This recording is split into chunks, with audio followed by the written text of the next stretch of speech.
इन लोगन के हिसाब का जरा बिल तो बनाई दो। और तुझ जैसा जो भी आए उसका मुफ्त में हिसाब किताब कर दिया करूं। ये ले शारदा का बिल, ये प्रताप का बिल, जाओ घंटी बजाओ और वसूल कर लो। जी बाबूजी, जी। कौन है भाई? बिजली, तुझे कितनी बार मैंने ताकीद की है कि जब सुबह कपड़े लेने आया कर तब मेम साहब को जगाया कर, और जब शाम को कपड़े देने आया कर तब मुझे बुलाया कर। हाँ हाँ जानत है बाबूजी, जानत है। हमारी याददाश्त के धोबी खाट पर सब छपा हुआ है, मगर तुमको इसलिए बुलाया है कि आज कोई ऐसन वैसन सुबह नहीं, आज तो 2 तारीख है, 2 बिल चुकाने का दिन। अरे हाँ, अच्छी तरह याद है 2 तारीख की तरह बिल चुकाना, लेकिन ये सारे के सारे बिल तुम मेरे हाथ में क्यों थमारी है? मुझे मैंने कितनी बार कहा है कि मैं सिर्फ अपना बिल दूंगा, बाकी के बिल तो मेरे साथ लिया कर। अरे ठीक है, इमा भट्टी के कोयले की तरह लाल होने की क्या जरूरत है? तुम अपना बिल चुकाई क्यों? उनका बिल हम नहीं लेंगे। बीबी जी बिल क्या है? आप अपने बिल में झांकिए। हाँ छांटता हूँ। ये बिजली तुम्हारे पैसे। अच्छा बाबूजी, ये बिल ये मेरा नहीं है। अरे बिजली, मेरा बिल इतना कैसे बढ़ गया? हाँ, क्या कल सुबह आकर ले जाना? अरे बीबी जी, ये बिल ये मेरा नहीं है। अरे बीबी जी, ये लो, कपड़ा ई के घर का धुला था और बिल देने को कौन तैयारी नहीं। बाबूजी, का अखबार बाजत हो? नहीं, पहली क्लास की परीक्षा देनी है, उसकी तैयारी कर रहा हूँ। बाबूजी, हम तुमका एक और तकलीफ देने आए हैं। तुम्हारा बेटा तो अपना बिल दे दिया, बहू ने बिल देने के लिए कल बुलाया है, मगर बाबूजी ये जो बिल है ना, इसको चुकाने का कोई नाम ही नहीं लेवत। जाहिर बात है, बेटे ने सोचा होगा कि बाप रिटायर होकर बैठा है, उसके सर पे थोप दो। ला बिल्ला, मैं अभी फैसला करता हूँ। जी बाबूजी। क्या है पिताजी, आप और ये बेल? बेल नहीं, बिल। कौन सा बिल? ये मुझे नहीं मालूम। नहीं मालूम? दिन रात नौकरी के चक्कर में पड़े रहते हो। 8 साल पहले तुम दोनों की शादी हुई थी, ये मालूम है। तुम दोनों मियां बीवी हो, ये मालूम है। 5 साल की तुम्हारी एक बच्ची है, ये नहीं मालूम। और वो बच्ची सीमा घर की सीमा से बाहर हॉस्टल में रहती है, ये भी नहीं मालूम। अरे कुछ दिन पहले वो बच्ची अचानक तुम दोनों को मिलने के लिए आई थी। जोरों की बारिश हो रही थी, सर से पांव तक भीगी हुई थी, और वो भीगे हुए कपड़े मैंने धुलने के लिए दिए थे, ये तो मालूम है। सॉरी पिताजी, मैं जरा भूल गया था। किसको? बिल को या बच्ची को? तेरे मेरे के चक्कर में दुनिया ऐसी फंसी है कि अपनी असलियत भूल गई। मैं जानता हूं कि दोनों नौकरी क्यों करते हैं, ज्यादा पैसे कमाने के लालच में, लेकिन उस मासूम बच्ची को हॉस्टल में दाखिल करवा देना, उसके बाद उसे भूल जाना, ये कहां का इंसाफ है? बिजली तू बता, जब एक गाय का बछड़ा मर जाता है तो वो कितनी दीवानी हो जाती है, इसलिए उसका दिल बहलाने को उसके सामने घास का बछड़ा बना के रख दिया जाता है ताकि वो उसके गम में मर ना जाए। लेकिन बिजली, तूने कभी जिंदा बछड़े को भुला देने वाली 2 घास की गायों को देखा है? नहीं। तो अब देख ले। प्रताप और शारदा मिलकर ऑफिस जाते हैं, दोनों मिलकर घर बार चलाते हैं, दोनों मिलकर कमाते हैं, दोनों मिलकर खर्च करते हैं, लेकिन ये मत पूछिए कि दोनों मिलकर सुखी हैं या नहीं। झटके क्यों मार रही हो? बाल धोए है ना, इसलिए। खुशी की बात है। नाश्ता तैयार करूं? शुभम शुभम। क्या बनाऊं, कीमा या ऑमलेट? खिचड़ी। मिर्ची की चटनी या खोपरे की चटनी? अचार। आम का या नींबू का? मिर्ची का। और सुनो, साथ में दाल। मूंग की या मसूर? चने की। अरे सुनो, कहाँ जा रही हैं आप? मैं जरा बाहर जा रहा हूँ, मुझे कुर्ता दे दो ना। कौन से रंग का, सफेद या नीला? क्रीम।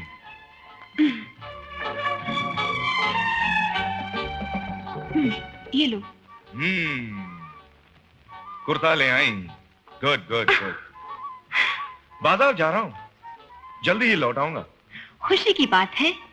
तो आते वक्त सोच रहा हूँ तुम्हारे लिए फूल ले आऊं। शुभम। तो फूल कौन से ले आऊं? चंपा या गुलाब? चमेली। फूल लाने के लिए कह रही हूँ। भाई ये भी तो पूछ सकती हो कि क्यों रे, किस खुशी में? क्यों रे, किस खुशी में? दरअसल गलती मेरी है, मुझे तुम्हें ये बात पहले ही बतानी चाहिए थी। सीता, आज से गर्मियों की छुट्टियां शुरू हो रही हैं। सभी बच्चे अपने अपने गांव जा रहे हैं, इसलिए 2 महीने के लिए मेरी ट्यूशन की दुकान बंद। अब दोबारा स्कूल खुलने तक मेरी जेब फूल खरीदने की इजाजत देती है नहीं भाई, ये बात मुझे मालूम नहीं। इसलिए आज मैं 2 महीने के फूल एडवांस में ही खरीदने जा रहा हूं। अरे जाने भी दीजिए ना, बालों में फूल न लगाने से कौन सा कल से सूरज उगना बंद कर देगा। आप सिर्फ मुस्कुरा दीजिए, मेरे लिए आपकी हंसी फूलों के समान है। आपकी कही हुई बातों में फूलों से बढ़कर खुशबू है। आप उन पैसों से फूलों की बजाय सब्जी ले आइए, खाने की तो काम आएगी। ले आऊंगा। डिग्री हासिल करने पर भी राम बाबू नौकरी न हासिल कर सका, इसलिए घर घर जाकर प्राइवेट ट्यूशन करता है। सीता के पास भी डिग्री है, लेकिन उसने वक्त के साथ समझौता करके अपना घर संसार चूल्हा चौका संभाल लिया। सब लोगों के लिए दिवाली का त्योहार साल में एक बार आता है, मगर इन दोनों के घर हर रोज दिवाली है। पटाखों की जगह मीठी बातें करके, दीप और फुलझड़ी की जगह अपना चूल्हा जलाते हैं। ये चकली कैसे दी भाई? 2 के 20 पैसे। 2 का 20 पैसा? जी। बचपने में तो 10 पैसे में 1 मिलता था, अभी 20 पैसे में 2 मिलने लगे। क्या जमाना आ गया है यार। अच्छा एक काम करो, जी। 2 चकली दो तुम। ये लीजिए। ये केला क्या भाव दिया? 20 पैसे का 1। यार तुम बहुत सस्ता माल बेचते हो, घर में कुछ बचता होता है कि नहीं? एक काम करो, ये 2 चकली लो और 1 केला दो। ये लीजिए। मीठा घर के बाहर का है क्या? जी नहीं, बस यही से मंगवाया। अच्छा अच्छा। केला मुंह में जाते ही एड्रेस बता रहा है कि वसई से आया है। वसई के केले बहुत अच्छे होते हैं, तुम भी रोज खाया करो, पेट साफ रहा करेगा। चलता हूँ। अरे भाई साहब पैसे। कैसे पैसे? केला नहीं खाया क्या? तो चकली नहीं लिया क्या? तो चकली के पैसे। अरे तो चकली तो मैंने वापस कर डाली।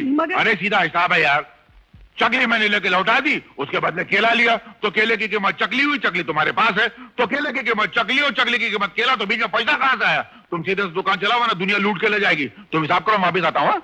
चकली केला केला चकली, बीच में कुछ गड़बड़ है। अरे भाई साहब। ए भाई जल्दी करो ना, कितना टाइम लगा रहे हो यार। 10 लीटर पेट्रोल भर दो। मेरा नाम मिस्टर नहीं है सिस्टर, मेरा नाम राजा है, लेकिन हालात प्रजा से भी ज्यादा खराब।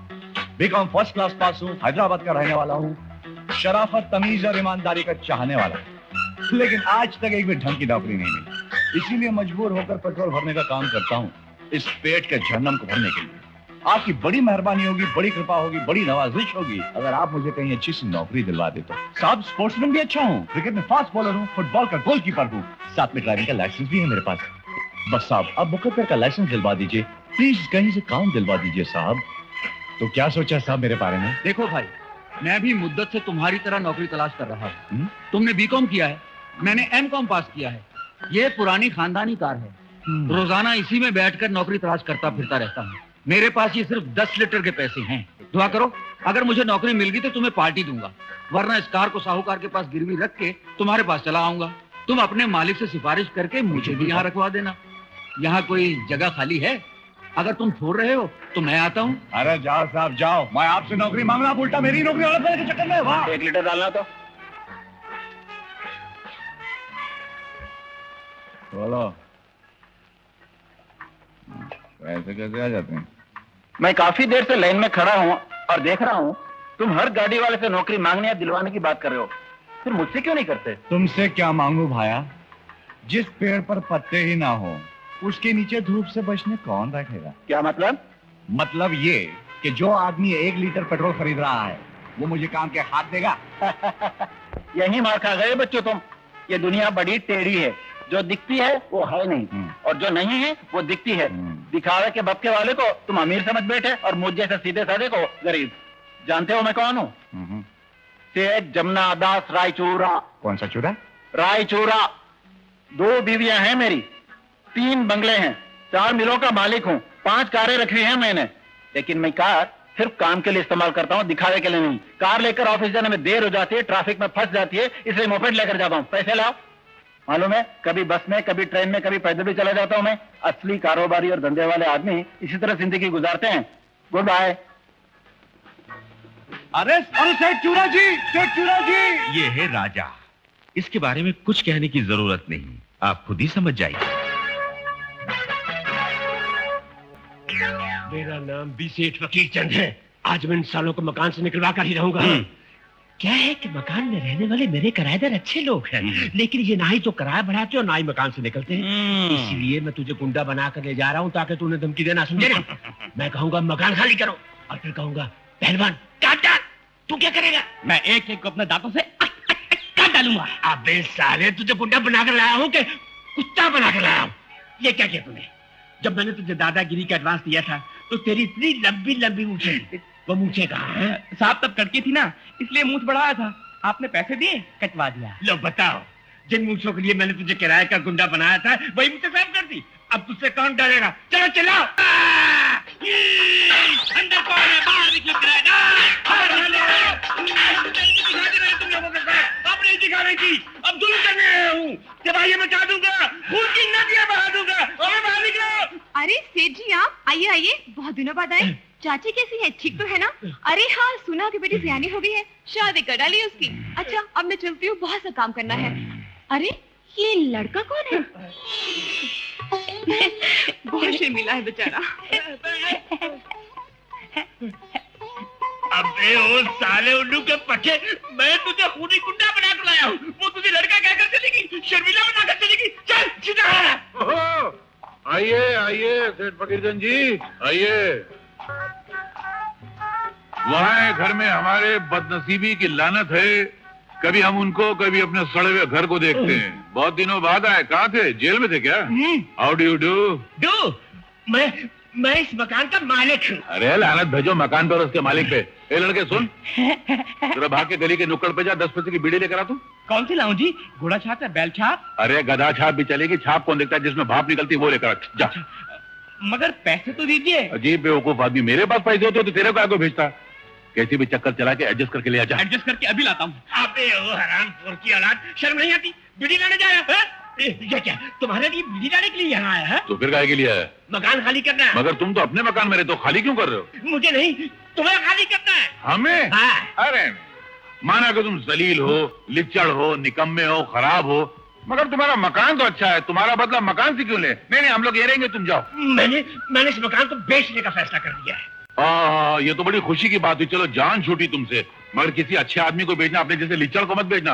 और जिससे बेचोगे उसे कहना क्या कि हमसे मिल ले, फिर हम किराया उसको देंगे। हाँ चलो जाओ। अरे फकीरचंद जी, बड़े दिनों बाद आए, सब ठीक तो है ना?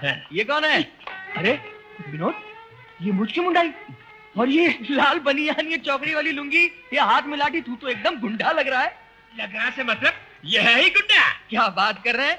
ये मेरे ऑफिस में चपरासी का काम करता है, रोज सबसे मार खाता है, मेरे पास रोता हुआ आता है। ए क्या रे, तू यहाँ क्या कर रहा बे?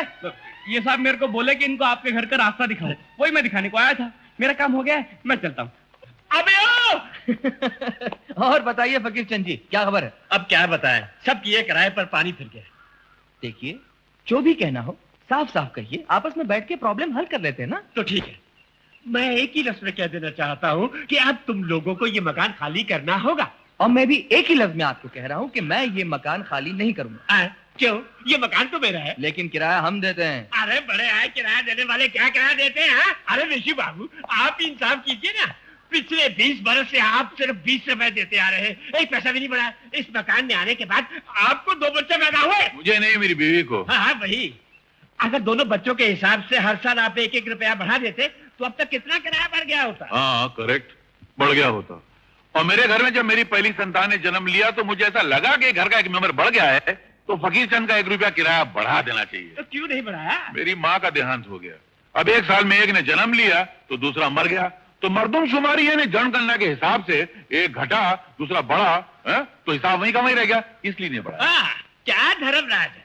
उसके बाद जब तुम्हारा बेटा शामू पैदा हुआ था तो फिर क्यों नहीं बढ़ाया? उस वक्त कौन मरा था? तुम्हारा बाप मर गया था। क्या कहा? याद करो, जिस साल मेरा बेटा पैदा हुआ था उस साल तुम्हारा बाप मरा था कि नहीं? तो मैंने सोचा कि अगर मेरे घर में कोई बढ़ा तो तुम्हारे घर में घट गया, मतलब खर्चा घट गया, तो फिर किराया बढ़ाने का सवाल ही पैदा नहीं होता, इसलिए नहीं बढ़ाया। इसीलिए तुम्हें कोई नौकरी नहीं देता, हमेशा उल्टी सीधी बातें करके दूसरों का दिमाग दीमक की तरह चाट डालते हो। सेठ फकीरचंद कचरादार, अगर मुझे कोई नौकरी नहीं देता तो उसमें मेरी नहीं, उन लोगों की बदकिस्मती है। जैसे आज तुम मुझे मकान से निकाल रहे हो तो इसमें मेरी नहीं, तुम्हारी बदकिस्मती है। किसकी बदकिस्मती है? तुम्हारी बदकिस्मती है। किसकी बदकिस्मती है? तुम्हारी बदकिस्मती है। अरे मेरे भाई, मैं तुमसे आखिरी बार कहता हूँ कि भगवान के लिए मेरे ये मकान खाली कर दो। देखिए, उनमें और हम में बहुत फर्क है। वो यहाँ 20 साल से रह रहे हैं और हम 5 साल से। चाय। शुक्रिया। आपके लिए नहीं, इनके लिए। सेठ जी, जब हम नए नए आए थे तो आप हमसे 150 रुपए भाड़ा लेते थे। जब जब आपने भाड़ा बढ़ाया हम देते रहे, यहाँ तक कि अब हम आपको 350 रुपए भाड़ा देते हैं। उसके बावजूद आपने इस मकान की हालत में कोई सुधार नहीं किया। चलिए जाने दीजिए, हम उसकी भी परवाह नहीं करते। अब भी अगर आपको भाड़े में 5-10 रुपए बढ़ाने हो तो हम उसके लिए तैयार हैं, लेकिन मकान छोड़ने के लिए हरगिज तैयार नहीं।